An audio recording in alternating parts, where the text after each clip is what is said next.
changamoto yangu ni kwamba mwanamke huyu anayesaidiwa, ile elimu anayopewa inakuja kumharibu yeye. Kile cheo anachokipewa kinamharibu kwenye level ya familia.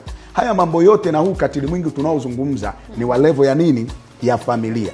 Kwa hiyo mwanamke akitengenezwa akasoma sana, ile elimu inakuja kuwa na side effect kwake, anashindwa kuwa mama bora wa nyumbani.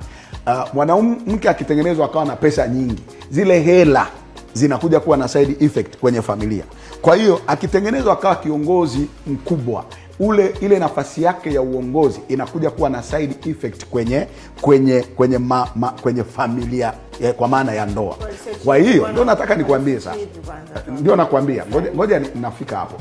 Kwa hiyo wanawake hawa kwa hiyo inakuja kuonekana kwamba hiki tunakifanya kwa nia njema. Wanawake wasome, ni sawa, wasome, wawe na pesa, wajikwamue kiuchumi, wapewe mikopo. Lakini nataka nikwambie, haya yote yaliyofanyika, walioyaweka, hizo sera walioweka kwa nia njema. Lakini hiki kitu kimekuja kuwa ni tatizo kubwa kwa wanawake, kwa sababu kwenye eneo la familia